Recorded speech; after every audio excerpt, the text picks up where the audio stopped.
No te despegues y disfruta de estas conversaciones entre nos aquí en Tus Mañanas.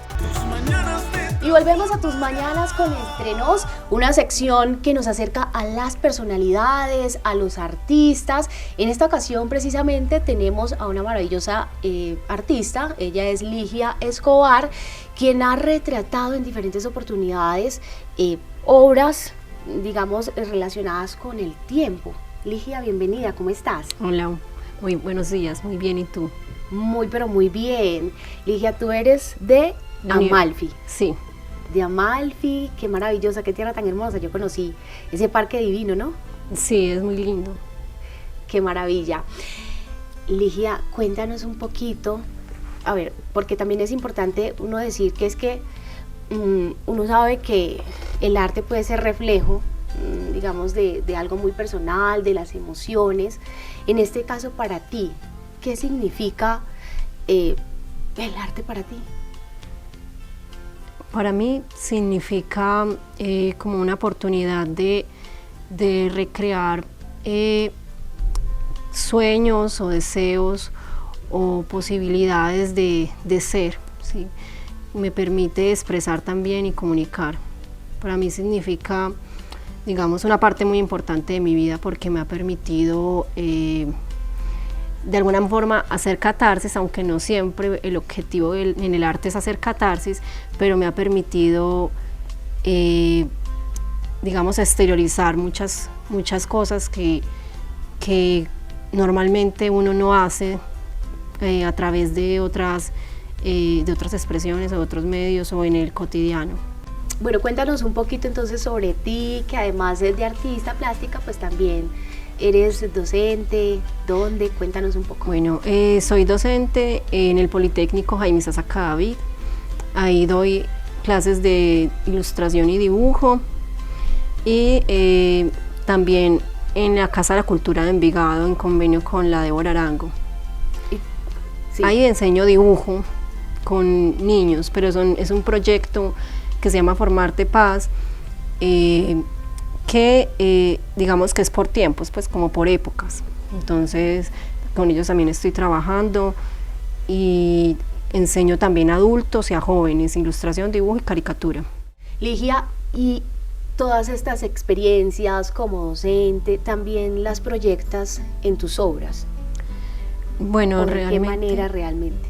Realmente no, porque digamos que es como un campo aparte. Pues yo considero que sí es muy importante para mí como docente de artes estar trabajando en el arte, pues ya sea de dibujo, de pintura, pero sí de estar constantemente trabajando para poder tener como bases para explicar, para enseñar, sí, estar como relacionado constantemente con el quehacer. Pero ya en el campo artístico, digamos que de mi experiencia con los estudiantes es usar mi trabajo aparte. Yo eso no lo traslado precisamente al arte, sí. ¿Y te da ansiedad trabajar en tus obras? Sí, en mis obras sí, a veces sí. Digamos que la ansiedad es más que todo como por el terminar la obra. Pero como la mayoría de mi trabajo es en serie, es decir, que son una cantidad de obras sucesivas, ¿sí? Eso me permite de alguna manera relajarme, por así decir. Sí, por así decirlo. Yo logro en ese proceso dejar de pensar. O sea que entonces, es una manera también de autocontrolarte a ti, digamos, en el tema de la ansiedad. Sí, precisamente lo que busco lo que busco con mis obras y lo que yo he hecho en algunas ha sido enfocado en evitar el pensamiento, que es lo que produce la ansiedad. De ahí partió algunas de las obras, de ahí partieron algunas de mis obras, que en esa búsqueda pues de la ansiedad, de este concepto y de este estado también relacionado con el tiempo, muchas nacieron de ahí, pues muchas nacieron como evitando estar como en ese estado, sí, valga la redundancia, así como el quehacer me permite dejar de pensar, ¿sí? Me permite dejar de cuestionarme o de preguntarme o de estresarme por lo que va a pasar finalmente o lo que pasará con la obra. Hablemos precisamente de esta obra, mientras pasa el tiempo. ¿Qué encontramos en esta obra? ¿Cómo vemos ese manifiesto de la ansiedad? Bueno, en esa obra la hice, son una serie de dibujos, ¿sí?, que hice mientras pasaba el tiempo. Es decir, que no es precisamente como una obra, digamos, como tomada muy en serio, sino que yo estaba haciendo otra obra. Entonces, mientras no estaba haciendo esa otra obra, estaba haciendo esta. Entonces, por eso le puse mientras pasa el tiempo, como pensando también en aprovechar el tiempo, ese otro tiempo, digamos que paralelo a lo que estaba trabajando, ¿sí? Y es también una búsqueda, tenía una búsqueda más estética, más, digamos, relacionada con el cuerpo, y cómo el cuerpo expresa de alguna manera esos estados de ansiedad y de angustia. Eso te iba a preguntar, porque vemos en esta obra la posición de una persona, una mujer, creo que en este caso, y es precisamente las manos aquí sobre las piernas. ¿Qué, digamos, indica esto? Precisamente es un estado de ansiedad. Sí, puede ser un estado de ansiedad, un estado de espera, de inquietud, de desespero también, sí. Y uno lo puede observar en cualquier persona, pues uno puede darse cuenta con cualquier persona cuando está, por ejemplo, en una entrevista, pues ya yéndonos como algo más literal, pues, sí, más de la cotidianidad. Sí, aunque ese no es precisamente mi interés, pero sí uno lo puede ver manifestado en cualquier gesto de alguna persona que se encuentre esperando, que se encuentre inquieta, que se encuentre angustiada por algo. ¿Qué has aprendido precisamente de las emociones, de la ansiedad? ¿Qué he aprendido? Pues digamos que bueno, a veces no es algo que uno pueda controlar, ¿sí? Realmente en el caso de la ansiedad no es algo que uno decida, es que ya no quiero estar ansioso o ya no quiero estar estresado o angustiado, sino que es algo que, digamos, aparece de la nada, ¿sí? Y es algo que uno no puede controlar, pero sí, digamos, a través del arte uno puede buscar como alternativas para calmar la ansiedad, ¿sí?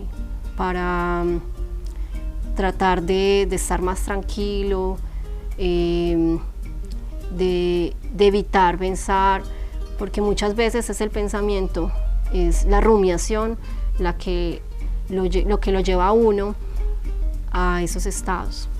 Yo creo que a este punto muchas personas se estarán preguntando, bueno, ¿y ella por qué decidió como enfocarse en su vida por este tipo de trabajos de las emociones? ¿Qué pasó allí? ¿Hubo alguna experiencia en tu vida? Bueno, actualmente estoy trabajando en una obra que, digamos, que habla un poco de eso y que tiene que ver con el pasado y de donde se puede decir que han surgido han surgido esos estados.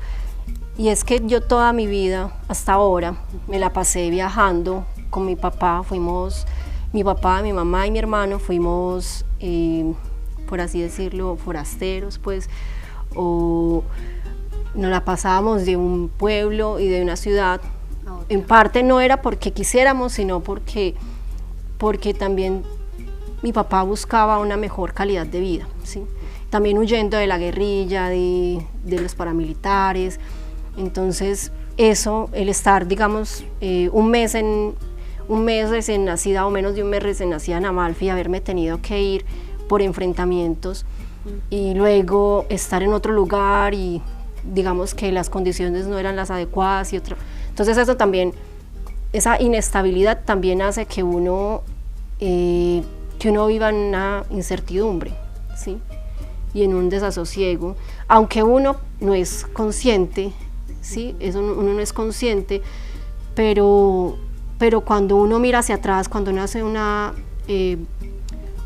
retrospectiva de su vida, también una introspección, uno se da cuenta de que hay digamos, algunas cosas que pudieron hacer que uno se comporte o que uno actúe de cierta manera. ¿Sí? Si uno las analiza, uno descubre que están ahí, pues que están en los primeros años de la vida. O sea, eso es lo que más marca al ser humano, la infancia.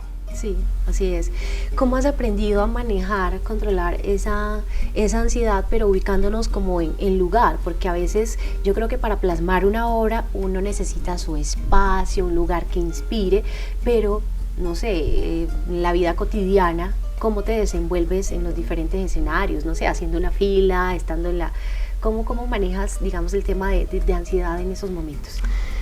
Bueno, yo reconozco que en mi pasado era muy impuntual, entonces eso digamos que hacía que yo todo el tiempo estuviera súper estresada.